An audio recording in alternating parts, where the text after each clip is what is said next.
Welcome to Unveiled Confessions, where the most raw and shocking confessions are revealed. I'm pushing for 1,000 subscribers, and your support makes all the difference. Hit that subscribe button and be part of the journey. You won't want to miss what's coming next. I met this girl on Hinge after a week of mindless swiping. She wasn't the type I usually went for, but she seemed down to earth in the chat. Her pictures weren't anything crazy, just normal selfies, a couple of group photos, and one of her in front of some graffiti wall. She replied fast, which I liked, and there wasn't any of that awkward small talk. By the third day of messaging, she suggested we meet up, which caught me off guard. Usually I'm the one suggesting it. We went to this cheap bar near the station. It wasn't anything fancy, just sticky floors, dim lights, and an old jukebox that kept skipping tracks. She turned out to be more talkative in person than over text. I spent most of the time listening while she jumped from one topic to another, barely pausing to take a sip of her drink. I didn't mind though. I kind of liked how unfiltered she was. After a couple of hours, she leaned in and asked if I wanted to go back to her place. I didn't even hesitate.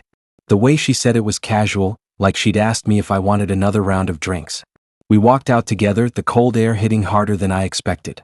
She led the way, fast steps, barely looking back to check if I was keeping up. We got to a quiet neighborhood that felt completely different from where we'd started. No noise, no bars, no people stumbling out of pubs. Just rows of houses with dark windows. She stopped in front of this one house that looked like it hadn't been painted in years. The curtains were drawn, the front porch light was dead, and the grass on the lawn was knee-high. She pulled out a key, but instead of opening the front door, she went around the side. That's when it clicked that she didn't live in the house. She lived under it. She unlocked this side door that led down to a basement. I froze for a second, thinking I'd misread the situation, but she just shrugged and told me to come on. I followed her down this narrow staircase, and the first thing that hit me was the smell. Damp and stale, like the air had been trapped there for months. Her place was literally one room. Low ceiling, one small window covered by a blanket, a mattress on the floor, and a couple of milk crates stacked up to make a table. The only light came from a lamp that flickered every few seconds. There were no real walls separating anything, just a half-open wardrobe shoved against one corner and a pile of clothes spilling everywhere. I tried to act normal, but inside I was already second-guessing everything. I kept thinking, why didn't she just say she lived in a basement? Who owned the house? Did they even know she was bringing people back here? She didn't explain anything, just tossed her bag on the floor and kicked her shoes off. We sat down on the mattress and she started going on about how she used to live with roommates but hated the drama, so she found this setup instead. She made it sound like it was a steal, just a couple $100 a month to stay down there. I laughed a bit, but my stomach felt tight. I couldn't shake the thought that at any moment, someone upstairs might come down. It wasn't long before I heard footsteps. At first, I thought I imagined it. Then I heard the front door slam upstairs, hard enough to rattle the pipes in the basement. She froze, eyes darting to the ceiling, then muttered something under her breath. More footsteps, heavy and uneven, like whoever it was could barely walk straight. The sound of keys hitting the counter, then a man's voice. I couldn't make out the words, but it was loud, slurred, angry. He stomped across the floor, dragging something behind him. I looked at her, waiting for her to explain, but she didn't. She just sat there like she'd been caught doing something she shouldn't. Then the basement door slammed open. I didn't even know it connected like that until I saw it swing wide. A guy stumbled halfway down the stairs. He was massive, tall with broad shoulders and reeked of alcohol. His face was red and sweaty, like he'd just run a marathon, and his eyes locked straight on us. He exploded, yelling so loud I couldn't even process what he was saying. His words came out in fragments, swearing, accusing, demanding to know who I was and what I was doing in his house. I stayed frozen on the mattress, but she jumped up, trying to calm him down. He shoved past her like she wasn't even there, his finger pointing at me, spitting as he screamed. I thought he was about to hit me. He was that close, leaning over, shaking with rage. I kept glancing at the stairs, wondering if I could make a run for it. But the guy was blocking the only way out. His shouting got louder, Messier, and she kept pleading with him, but it wasn't working. He wasn't hearing her. He started kicking at the crates she used as a table, knocking them across the floor. A glass bottle shattered near the wall, and I could feel pieces crunch under my shoes when I tried to back away. My heart was pounding so hard I could barely breathe. All I could think about was how stupid I was for coming there. The guy lunged forward like he was going to grab me, but she jumped between us. They wrestled for a second, her pushing him back, him shoving her off. He gave me just enough space to bolt. I sprinted up those stairs so fast I nearly tripped. I burst through the basement door into the kitchen and out the front. I didn't even look back. I just kept running until I hit the main road. My chest felt like it was going to explode and my throat was burning from the cold air, but I didn't stop. I didn't want to risk him chasing me out. When I finally slowed down, I realized I had no idea where I was. The neighborhood was completely unfamiliar and my phone battery was on 6%. I pulled up maps and started walking toward the nearest station. The whole time I expected headlights to pull up behind me or for him to come stumbling out of the dark. I made it home an hour later, still shaking, replaying everything in my head. She texted me once that night, just sorry about that. I didn't respond. I deleted Hinge the next morning. When I matched with him on Hinge, he seemed harmless. His profile was boring but safe, like he didn't put much thought into it. A couple of gym selfies, a picture of him holding some random dog, and a caption about liking sushi. I figured, why not? He messaged first, his replies were fast, and he wasn't weird over text. That was enough for me to meet him. We decided to get coffee first. The cafe was this tiny place tucked between a laundromat and a vape shop. He was already sitting at a table when I walked in, waving me over. In person, he looked taller but not intimidating. His voice was softer than I expected too. The conversation was normal, not awkward, not too heavy. I was relieved, honestly. I've had way worse first meets. After an hour, he asked if I wanted to see his place. Normally, I'd have an excuse lined up, but something about the way he asked felt casual, not pushy. I agreed. He lived just a 10-minute walk away in this old apartment building with squeaky doors and buzzing lights in the hallway. His unit was on the second floor. Inside it was clean. Like, suspiciously clean. White walls, black couch, glass table, and almost nothing personal lying around. No framed photos, no random clutter, just neat stacks of magazines and one plant that looked like it was barely alive. I sat on the couch while he went to the kitchen to grab drinks. When he came back, he set the glasses down and asked if I wanted to see something cool. I said sure, expecting maybe some tech gadget or a hobby collection. Instead, he pulled a small drawer open from under the TV stand and took out a scrunchie. Just one. A faded pink one that looked worn. He held it up like it was some prized possession. Then he told me he collects them. At first, I thought he was joking. I laughed a little, but he stayed serious. He explained that every girl he's ever dated has given him one. I stared at him, not sure how to react. It sounded kind of creepy, but maybe he meant it in a sentimental way? Before I could process it, he stood up and disappeared into his bedroom. He came back carrying a black suitcase. It looked heavy. He set it down on the coffee table right in front of me and clicked it open. Inside were rows and rows of scrunchies. Different colors, patterns, fabrics. Some were glittery, some plain, some clearly cheap, some that looked expensive. There had to be hundreds stuffed in there, stacked like he'd been organizing them for years. My stomach dropped when he told me the number. Over 500. I froze, staring at this suitcase full of scrunchies while he explained it like he was proud of an achievement. He said each one belonged to someone he'd dated. He went on about how he remembered every girl, where they met, what they did, how long they lasted. His tone was so casual, but the way he was looking at the collection was different.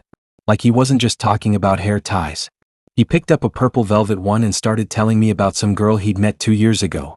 How she wore it on their first date, how she left it behind, and how he kept it. He went into detail, too much detail, about her life. I didn't know whether to act impressed or scared. The more he talked, the more it felt like he wasn't just remembering them, he was keeping them trapped in his head the way he kept their scrunchies in that suitcase. Then he looked at me and asked if I had one. Just like that. No hesitation. Like it was obvious that I should add to his collection. I told him no, but he didn't let it go. He asked again, saying most girls carried one, or at least had one in their bag. He leaned forward, scanning me like he expected me to pull one out any second. I could feel my chest tightening. I tried to laugh it off, saying I didn't even wear scrunchies anymore, but he didn't laugh. He just sat back, staring at me, suitcase still open, waiting. The room felt colder. The silence dragged on, and the whole time his eyes kept flicking between me and the suitcase. I realized how far I was from the door. I started thinking about how easily he'd carried that suitcase out, how organized the scrunchies were, how he knew exactly how many he had. None of it felt random. I stood up, pretending I had to leave because of something early in the morning. He didn't argue. He just nodded, but his eyes followed me the entire time. I slipped my shoes on fast, grabbed my bag, and made sure not to turn my back on him while heading for the door. As soon as I got into the hallway, I booked it. I didn't take the elevator. I bolted down the stairs 2 at a time until I hit the street. My hands were shaking when I pulled out my phone to order a ride. I didn't even breathe until I was halfway home. That night, I kept picturing that suitcase. The way he had whipped it out like it was normal. 500 scrunchies, each tied to a girl he'd gone out with. And now he wanted mine. I unmatched him the second I got home. Blocked his number too. But it doesn't stop me from wondering sometimes. Where are those girls now? Do they think about it too? Or was I just the one who actually walked away before giving him another one for the pile? I thought the weirdest part of the night was going to be that she insisted on paying for the meal. Usually dates end with that awkward pause when the check comes, both people pretending they're about to grab it, but she didn't even let me. The second the waiter dropped it off, she just slid her card in without a word. It threw me off, but I wasn't gonna argue. Free food is free food. The night had been normal up until then. We matched on Hinge a week before and she seemed like every other match. Funny enough, cute enough, nothing that set off alarms. Dinner was in this little Italian spot near the high street, dim lighting, candles, all that cliché first date stuff. She ordered for both of us like she'd been there 100 times. We talked about random things, movies, dumb stuff from school, the usual. Nothing stood out except how calm she was the whole time. Not awkward, not giggly, just steady. When we finished eating, I expected the night to end there. Maybe a walk, maybe a hug goodbye. Instead, she looked at me dead serious and asked if I could do her a favor. I said sure, thinking she was gonna ask me to walk her to her car or help carry something. She smiled, stood up, and told me to follow her. We left the restaurant and she led me a few streets down, away from the shops, into a quieter part of town. My stomach started to twist when I realized where we were heading. The building was unmistakable, an old people's home. The sign out front was lit up with flickering fluorescent lights, and the windows all glowed yellow like a hospital. I stopped walking, confused, but she kept going until she was holding the front door open for me. I followed even though my brain was screaming not to. Inside, it smelled like disinfectant mixed with something sour, like medicine and food gone bad. The walls were lined with faded photos of smiling nurses and old residents. A nurse at the desk looked up, but the girl waved like she was a regular. She didn't explain anything, just walked me down a long hallway with low ceilings and peeling wallpaper. She stopped at one of the doors and knocked before pushing it open. I stepped inside behind her and froze. There was this tiny old woman sitting up in bed, hair white and thin, eyes wide like she hadn't had visitors in forever. The room was depressing, plain walls, a TV on mute, and a nightstand stacked with half-empty pill bottles. The girl walked over to the old woman, hugged her, and then looked straight at me. She said this was her grandmother. She'd been lonely for years. And then, as if it was the most normal thing in the world, she told me that tonight, my favor was to take her grandmother on a date. I laughed at first, waiting for the punchline, but neither of them laughed. The old woman was smiling, holding her hands out like she was ready to be led somewhere. The girl just stood there, watching me with that same calm expression she'd had all night. My stomach dropped. She was serious. Before I could react, the girl pulled a chair over and set it next to the bed. She motioned for me to sit. I didn't know what else to do, so I sat. The grandmother started talking right away, her voice shaky but eager. She asked me questions about myself, my job, my family, my childhood. She giggled when I said something dumb, touched my hand every few minutes, and told me I looked handsome. It was uncomfortable, but the worst part was how natural she made it feel. Like she'd been waiting for this. The girl left the room halfway through, saying she'd be back. That's when it got even worse. The grandmother leaned closer, her breath heavy with medicine and something sour. She told me she hadn't been on a date in decades. She talked about her late husband, how she missed having someone sit with her, how the nurses didn't care about her stories. Her hand never left mine. I kept glancing at the door, waiting for the girl to come back, but the minutes dragged. The old woman kept talking, her voice getting softer, more emotional. She started crying at one point, still holding my hand tight.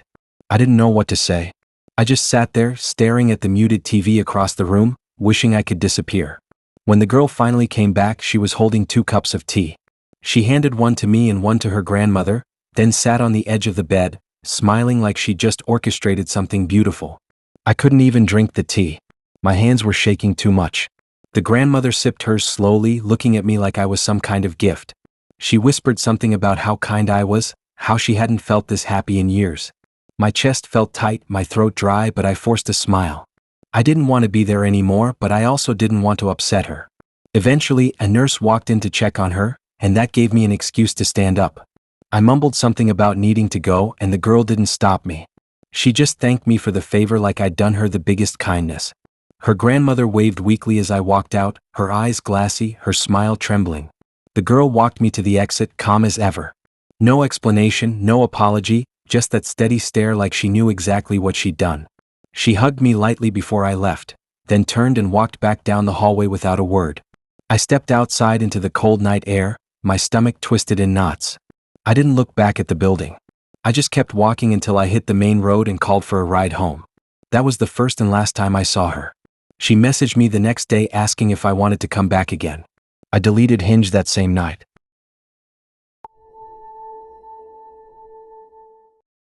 I didn't expect much from that date. It was one of those last-minute Hinge matches where you're already half checked out but you go anyway just so you don't feel like you wasted the chat. We met at this diner, the kind with sticky booths and a jukebox that never works. The food was average, the conversation was fine, nothing stood out.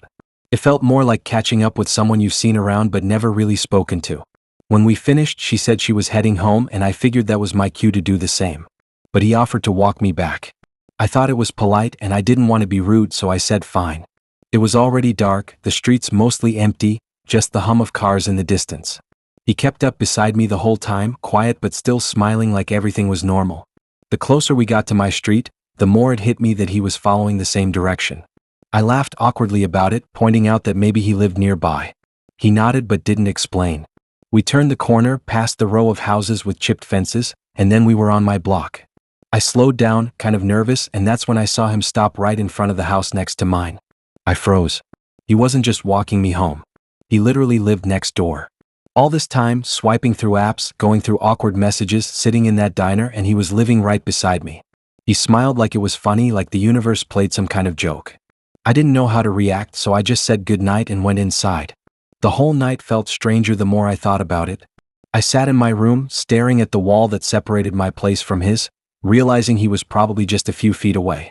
I kept replaying every sound I'd ever heard from that side, wondering if it had been him all along. The next morning, I got up and went out to grab coffee, and that's when everything flipped. The house next door looked empty. At first, I thought maybe I was just tired. But the blinds were pulled up, the curtains gone, the windows wide open like someone had been moving all night. By the afternoon, a van pulled up, and men started carrying the last bits of furniture out. Chairs, a mattress, a lamp. No noise, no talking, just quick movements like they were in a rush. I stood at my window watching, my stomach sinking. It didn't make sense.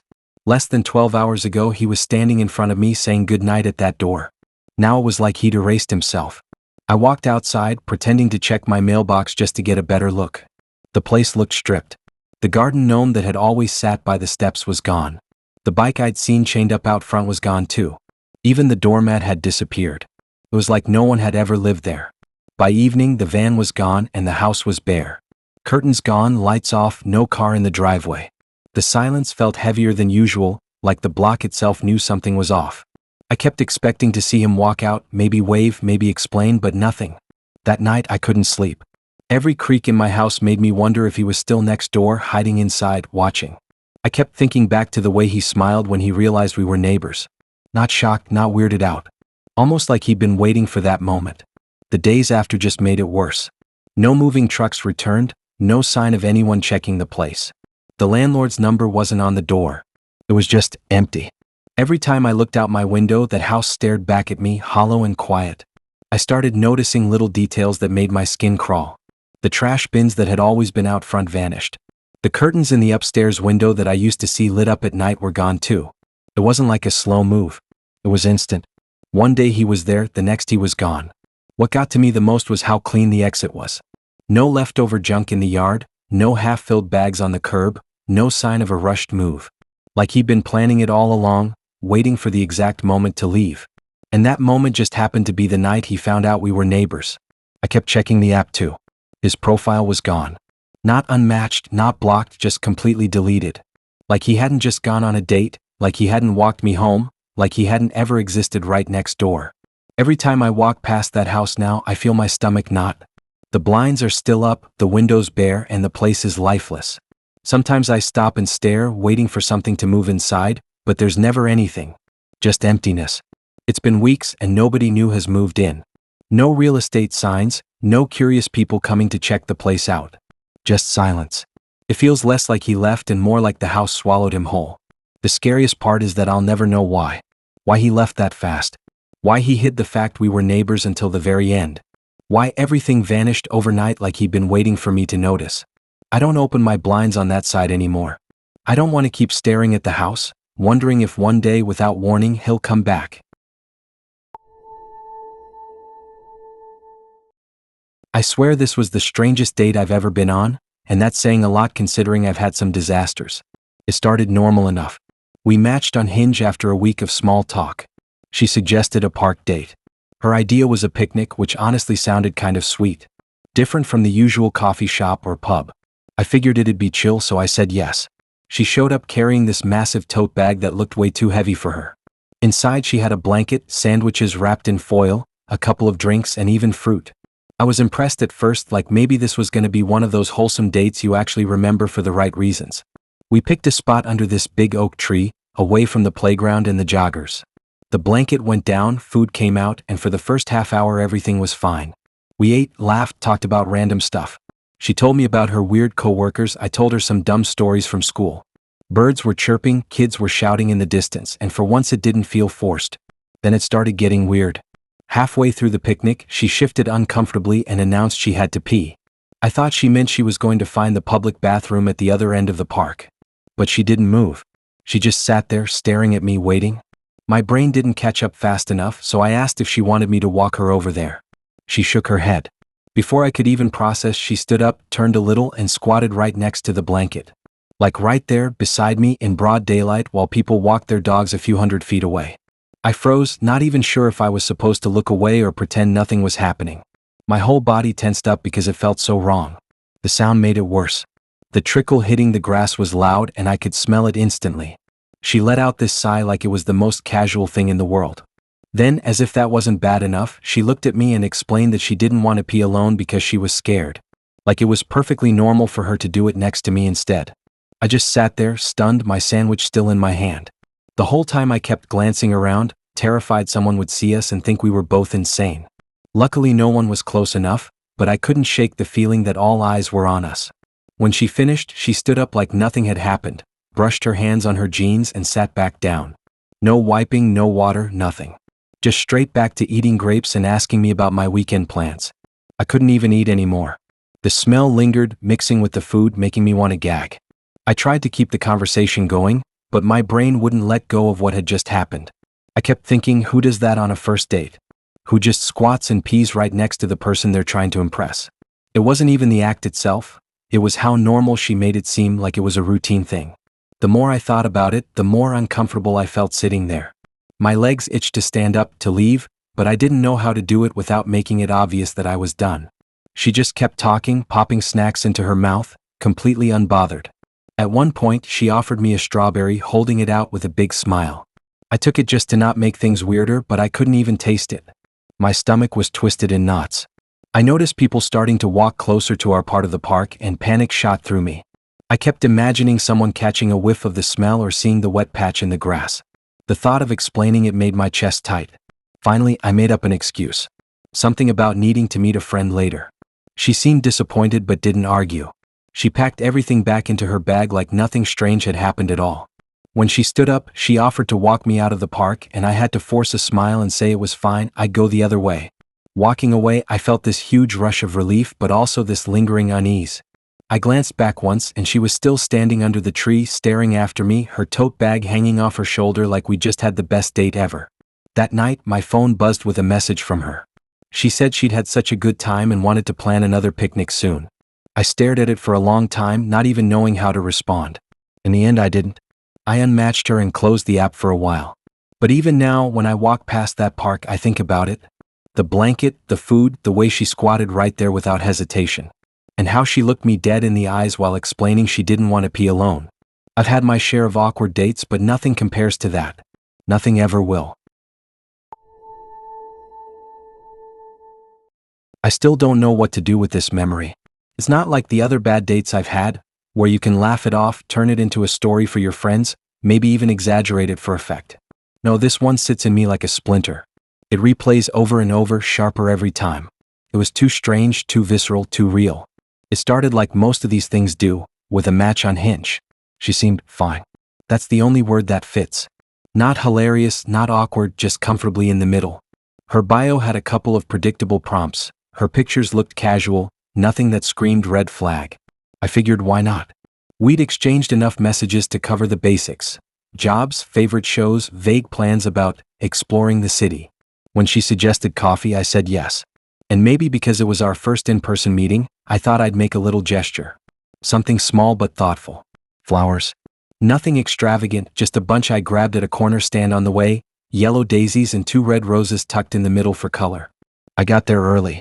Sat at one of those outside cafe tables, the kind with flimsy metal legs that always wobble if you breathe too hard. The air smelled faintly of roasted beans and pastries. Normal. Harmless. She arrived on time, spotted me instantly. She had a nice smile, open and quick, and for a moment I thought it was going to be a good evening. I stood to greet her, handed her the bouquet. "Ah, thank you," she said in a soft, almost sing-song voice. It should have ended there. Just a polite exchange. But then she did something I'll never forget. She pulled one of the daisies out of the bunch. Looked at it for a second, turning it slowly between her fingers. And then, without hesitation, she stuck it in her mouth. At first, I thought it was a joke. Maybe she was pretending, trying to be quirky. But no, she actually bit down. Her teeth ground through the petals, lips closing over the yellow flower until it was mangled, chewed, and swallowed. I froze. My mind scrambled for some explanation, some reason why this might make sense. But she wasn't laughing. Her face was calm, serious, like she was doing the most natural thing in the world. Before I could react, she reached for another. This time, one of the roses. She tore into it like it was food, her jaw working steadily, bits of crimson sticking to her teeth, clinging to her chin. The sight of it made my stomach twist. Finally, she looked up at me, tilting her head like a bird. "Isn't that why you brought them?" she asked.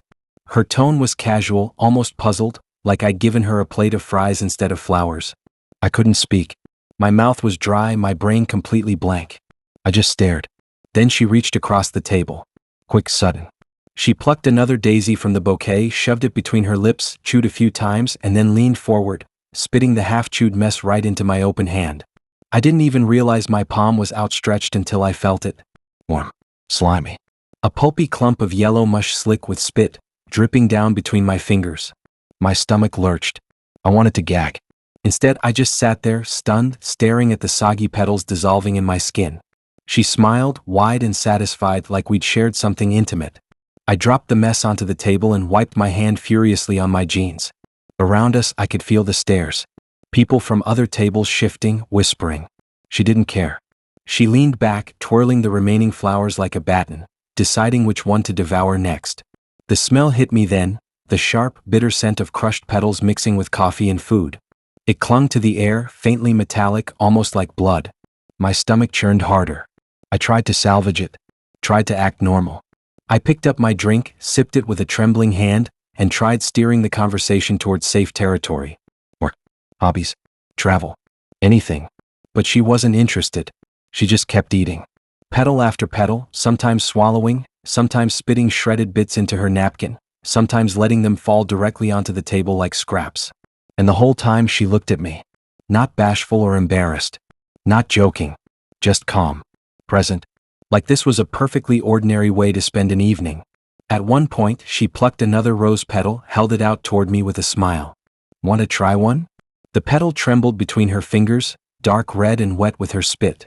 I shook my head quickly, muttering something about allergies. She shrugged and popped it into her mouth, chewing slow. Watching me. The minutes dragged.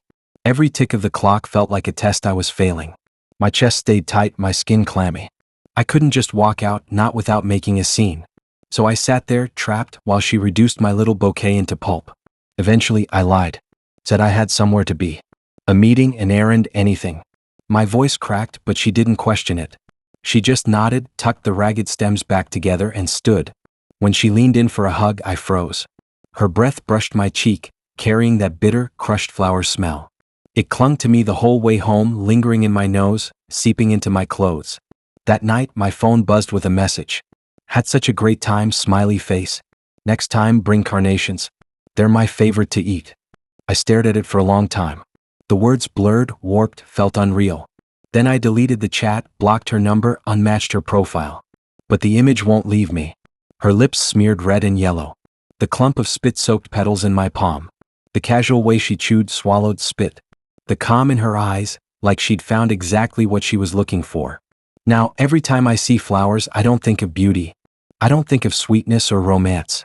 I think of her mouth grinding them into pulp, her teeth tearing through roses, her tongue darting out to catch stray bits. And I know one thing for certain, I'll never bring flowers on a date again. Not after that. I don't think anything could have prepared me for that night. And I've had my share of strange, bad, even borderline nightmarish dates. But this one still knots my stomach when I think about it. It started the way most modern stories do. Hinge. The guy was younger than most people I usually matched with, a few years my junior. But his profile didn't scream red flag. No shirtless bathroom selfies, no cryptic quotes, no weird one-liners about women needing to smile more. His pictures were normal and his messages weren't creepy. In fact, he came off kind of shy but genuinely interested. He asked questions instead of just talking about himself, which already put him ahead of half the men I'd matched with. After a few days of messaging, we set up a dinner date.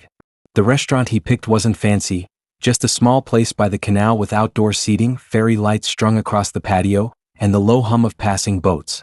We sat at a table tucked into the corner. He was polite, pulling out my chair, making sure I liked the menu. At first, I thought maybe he was too timid, but as the night went on, he relaxed. His laugh was warm, he cracked a few jokes, and most importantly, he listened. For the first time in months, I felt a little spark. A lightness. The thought crept in that maybe I'd underestimated him. And then, halfway through the night, he hit me with it. "So," he said, leaning in over his half-finished pasta, "do you want to meet my dad?" I blinked. "Like, now?" "Yeah, he's nearby. He only lives a few blocks from here." I told him I was seeing someone, and he said he'd love to say hi. "We're really close." The way he said it was casual, almost eager, like it was no big deal. For most people, a meet the parents moment is reserved for much later. But I didn't want to seem rude or dismissive. So I forced a smile and said sure. We finished dinner and he paid the bill. As we walked, the streets grew quieter, the hum of the city fading into the background. My stomach twisted with unease, but I brushed it off as nerves. The house was modern, sleek, the kind you see in magazines. Big windows, sharp lines, a garden with hedges cut too perfectly to be natural. Warm light glowed from the living room inside. "Here we are," he said cheerfully, unlocking the door. Inside, the air smelled faintly of sandalwood and polished wood floors. He called out, "Dad? You home?" And then came the sound of footsteps on the stairs. Slow, steady. The moment I saw him, my entire body went cold. Because I knew him. Not from work.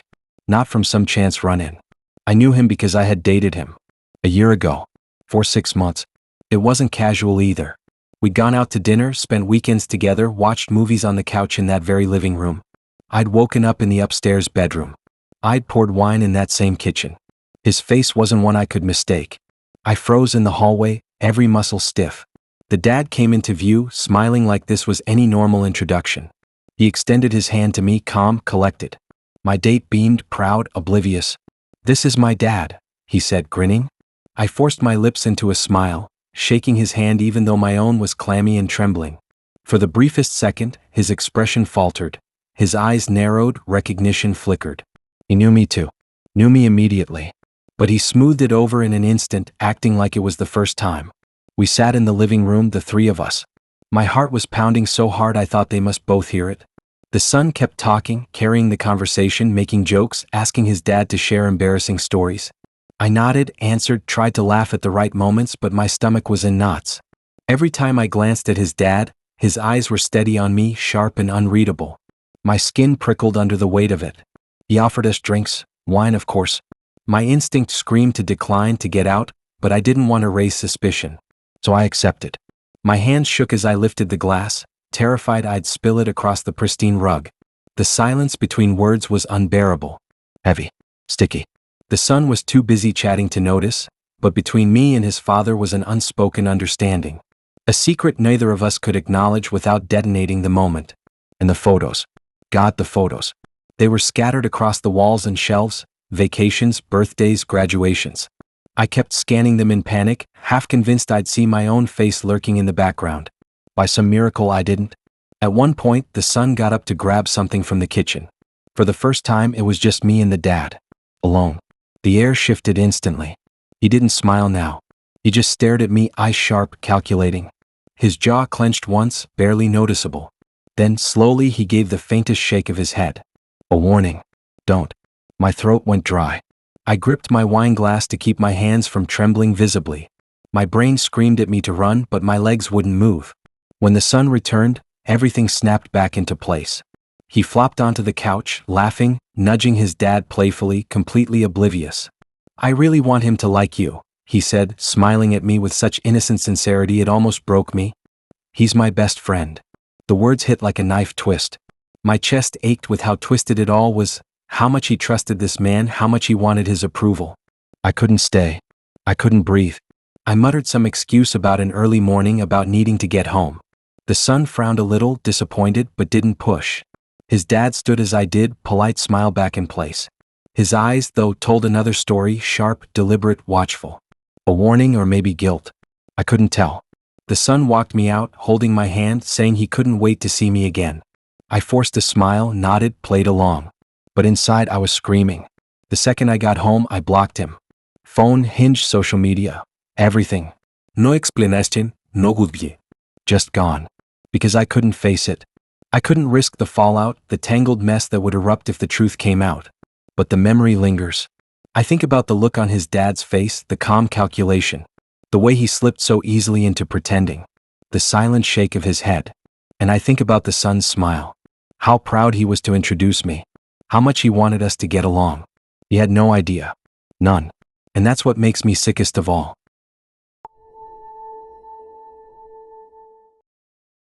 I should have known something was off, but at the time it felt like the perfect match. Her profile was spotless. Every photo looked natural but still flawless, like those effortless candid shots people pay photographers for. She had this balance. Some casual selfies, one of her at the beach, another surrounded by friends at what looked like a house party, a third where she was mid-laugh, caught in motion. The captions were witty, not overdone, and every answer lined up perfectly with mine. Same favorite movies. Same taste in music. Even the same oddly specific coffee order. It felt almost too good, but I brushed that thought away. She messaged me first. That was rare, and it made me feel like maybe she was genuinely interested. From there, the conversation flowed in a way that felt uncanny. No awkward pauses, no boring replies. She always had the right response, like she knew exactly what I wanted to hear before I typed it. We texted all the time. Morning check-ins before work, quick jokes in the middle of the day, long goodnight messages before bed. I started to crave her texts, checking my phone constantly. Within a week, I was hooked. Then she suggested a video call. Usually that's where things fall apart. Bad lighting, glitchy Wi-Fi, or someone looking nothing like their profile pictures. My stomach was in knots when I answered the call, expecting some kind of disappointment. But when her face appeared on my screen, my breath caught. She looked even prettier than in her photos. Her hair caught the light in this soft, natural way, and her smile felt warm, aimed right at me. Her voice matched, her laugh sounded genuine, and her movements, tilts of the head, brushing her hair behind her ear, were so natural it erased any doubt. We called again the next night. And the night after that. Sometimes just 10 minutes, sometimes hours until I fell asleep with the phone in my hand. She always looked the same, perfect lighting, perfect angle, background softly blurred like she was near a window. I didn't question it. I figured maybe she just had a good setup. But one night the connection lagged. Her face froze mid-smile while her voice kept going. And in that frozen frame her teeth looked wrong. Too straight. Too shiny. Like porcelain. Almost like a render from a video game. The image flickered away as quickly as it appeared, and she was moving again, smooth and lifelike. I laughed nervously, blamed my bad Wi-Fi. She teased me about it and I let the moment pass. I shouldn't have. After a month of this, we decided to meet. She suggested a cafe downtown, picked the time herself, told me she couldn't wait. I was so nervous I barely slept the night before. The next day I got there early. I sat by the window, sipping coffee, rehearsing what I'd say when I saw her in person. Every time the door opened, my chest tightened. She texted, "On my way." I waited. 30 minutes passed. Then an hour. She never came. I texted her again. No response. I called, straight to voicemail. I sat there for another 30 minutes, humiliated, before finally leaving. On the walk home, I tried to make excuses for her. Maybe her car broke down. Maybe she had a family emergency. Maybe something happened and she'd explain later. But deep down, unease gnawed at me. That night I called again. Still nothing. Her profile was gone from Hinge. Just vanished. Our chat history remained, but her photos were blank icons like deleted files. My chest tightened. Something was very, very wrong. For the next few days, I couldn't stop replaying everything in my head. The calls, the texts, her smile. I picked apart every detail. The way her hair never moved too much. The way her background never changed. The way her laugh sometimes overlapped my words, perfectly timed, almost like a soundboard. It felt real but too real. Controlled. Then one night, my phone buzzed with a message from an unknown number. Stop looking for her. My stomach dropped. I hadn't told anyone. I hadn't posted online. I wasn't even looking for her. But someone knew. I ignored it, hoping it was a prank. The next day, another message came. This time it was a photo. A screenshot of me. From one of our video calls. Same shirt, same room, same angle. Underneath it, she was never real. My throat went dry. I nearly dropped the phone. Whoever it was had recordings. They'd been watching, saving, collecting. I blocked the number, but I couldn't shake the dread. Every time I closed my eyes, I saw that frozen frame, her too perfect teeth, her glitching smile.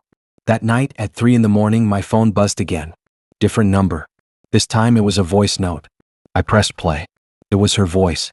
That same soft laugh, the same playful tone she always had. My chest ached hearing it again, like some part of me wanted to believe. But halfway through, the voice cracked. The pitch shifted, distorted. And underneath, I heard something else. A man's voice. Deeper. Older. Saying something I couldn't fully make out. Then silence. I sat frozen in the dark, my heart slamming against my ribs. That's when it hit me. The perfect profile. The flawless photos. The smooth, lifelike video calls. The way everything lined up too well. She wasn't real. She had never been real. She was an AI model, someone's creation. A fake face, a fake voice, a puppet on strings. And behind her, there was someone else. Some man watching me, learning me, feeding me exactly what I wanted to hear. The realization made me sick. I deleted everything, our messages, the photos, my entire Hinge account. I shut off my phone and sat in the dark, but even then I felt watched. Because the worst part wasn't that she didn't exist. The worst part was knowing someone real had been there the whole time. Listening. Recording. Collecting pieces of me while I thought I was falling in love. And that voice note, her laugh twisting mid-sound into a man's voice, still keeps me awake at night.